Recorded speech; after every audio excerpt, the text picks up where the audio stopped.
रख रखा। मुझे विश्वास है ज्यादा से ज्यादा अगर समय मेरे बाबा ने लिया ना तो 2 महीना, 1.5 महीना, 2.5 महीना, इससे ज्यादा नहीं लेगा। बाबा कार्य सफल करेंगे। विश्वास रखकर शिव एक बात श्रेष्ठता में कही गई है, सांप के फन में जहर होता है। बोलो सही है कि गलत है? मधुमक्खी के डंक में जहर होता है। सही है? बिच्छू की पूंछ में जहर होता है।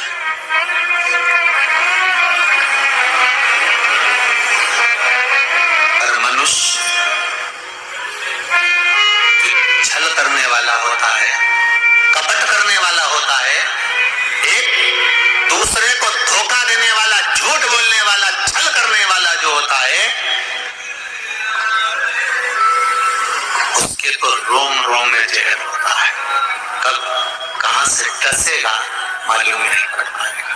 पर सांप को तो पहचान कर दे दोगे कि ये काटने वाला है। बोलो सही है कि गलत है? बिच्छू को देखकर डर जाओगे कि ये काटने वाला है। मधुमक्खी का डंक देखकर डर जाओगे कि मधुमक्खी काटने वाली है। इंसान को कैसे पहचानोगे कि यह काटने वाला है?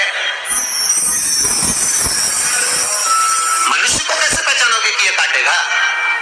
मानव को कैसे पहचानोगे कि ये काटेगा? हो सकता है तुम्हारे नजदीक में रहता हो, तुम्हारे साथ में रहता हो और कई वर्षों तक साथ रह रहा, कब काट जाएगा आपको मालूम पड़ेगा? नहीं, सांप को देखकर भय जाएगा कि इस काट सकता है, बिच्छू काट सकता है, सांप, ये मधुमक्खी मुझे डंक मार सकती है। पर मनुष्य को कैसे पहचानोगे? तो शिव महापुराण की कथा एक बात बहुत सुंदर कहती है कि जितने विषैली हैं, मधुमक्खी शंकर जी के पास,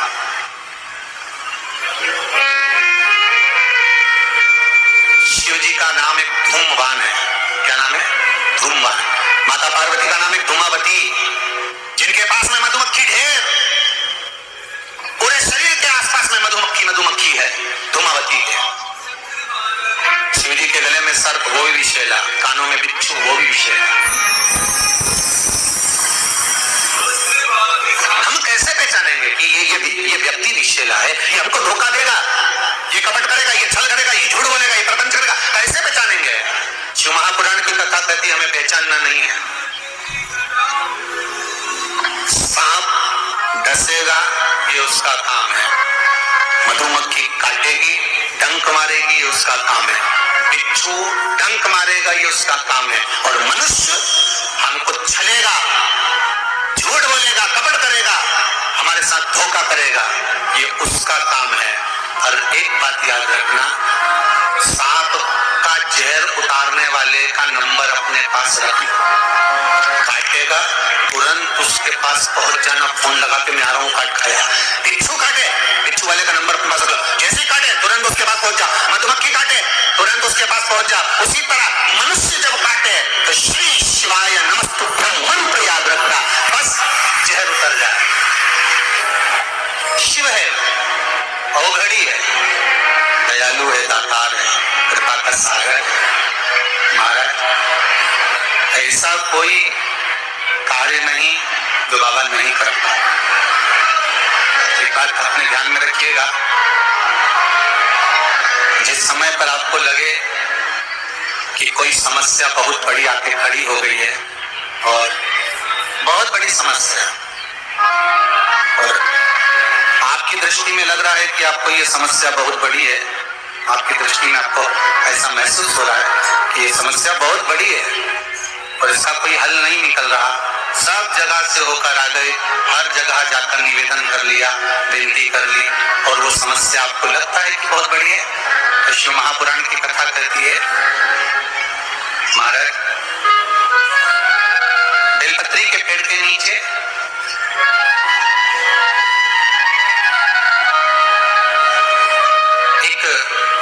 छोटा सा शिवलिंग का निर्माण करो। क्या का निर्माण करना है? शिवलिंग। अब बेलपत्री के पेड़ के नीचे आप अगर सोचो कि भाई मैं ब्राह्मण हूं, सफेद मिट्टी का शिवलिंग बनाना है, क्षत्रिय हूं, लाल मिट्टी का शिवलिंग बनाना है, या वैश्य हूं, पीली मिट्टी का शिवलिंग बनाना है, या शूद्र हूं तो काली मिट्टी का शिवलिंग का निर्माण करना है, शिव महापुराण की कथा कहती है, लिंग पुराण कहती है, नर्मदा पुराण कहती है कि बेलपत्री के पेड़ के नीचे आप जिस शिवलिंग का निर्माण करें उसके लिए आपका वर्ण नहीं देखना, आपको तो बेलपत्री के नीचे की ही मिट्टी ले लेना, फिर वो जिस कलर।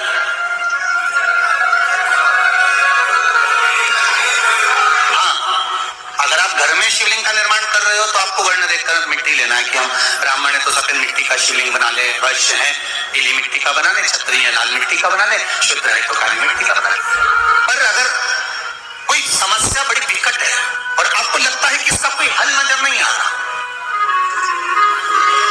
इसका कोई हल ही नहीं दिख रहा और ऐसा लग रहा है कि ये उलझते जा रही गुत्थी, अब सुलझना नहीं है, अब उलझते गए और लगे कि अब ये सुलझना नहीं है और अब ये कोई, हमने जितनों को बोला कोई नहीं सुलझा सका, हमने बहुत सोच सब लगा लिया। तब एक बेलपत्री के पेड़ के नीचे या तो सोमवार को या सोमवार की अष्टमी पड़े उस दिन या फिर प्रदोष के दिन, प्रदोष काल में, प्रदोष काल शिवलिंग का निर्माण कर। और महाराज 5 सफेद फूल, थोड़ी सी काली तिल, एक यज्ञोपवीत, पंचामृत स्नान कराने के बाद बाबा को समर्पित कर कर, बाबा से निवेदन कर कर, घी का दिया लगाकर विनती कर कर, उस शिवलिंग से निवेदन कर कर बाबा को अर्ध परिक्रमा देना है बेलपत्री। कितनी परिक्रमा देना? आदि परिक्रमा बेलपत्री की। आदि परिक्रमा कैसे? जैसे शिवलिंग का निर्माण आपने यहाँ करा तो सामने बैठकर अगर आप उठे हो तो आधा बेलपत्र के पीछे जाना और वापस लौट कर, पूर्ण परिक्रमा नहीं, अर्ध परिक्रमा कर कर शिवलिंग को नमन कर कर, दीप जब ठंडा हो जाए शिवलिंग को उठाकर निवेदन कर कर विश्राम कर दीजिए। उस कार्य को बोलकर शिवलिंग को जल में विसर्जन करना। कौन सा कार्य? जो सब दूर से आप हार गए और लगा कि अब इसके सिवाय कोई सार्थकता नहीं है, तब करना योग। तब इस बार बाबा से निवेदन कर करा। मुझे विश्वास है ज्यादा से ज्यादा अगर समय मेरे बाबा ने लिया ना तो 2 महीना, 1.5 महीना, 2.5 महीना, इससे ज्यादा नहीं लेगा। बाबा कार्य सफल करेंगे। एक धतूरा जहां से जल नीचे की ओर लेकर जा रहा हूं, पानी जिस जगह से नीचे गिर रहा बिल्कुल वहीं पर एक धतूरा चढ़ाया। उस धतूरे को चढ़ाने के बाद धतूरा वापस लेकर आना है। अब ओंकारेश्वर महादेव का नाम लेकर या चंपेश्वर महादेव का नाम लेकर धतूरे को जो बीमार व्यक्ति है उसका स्पर्श कराकर बेलपत्री के पेड़ के नीचे पटकवा देना।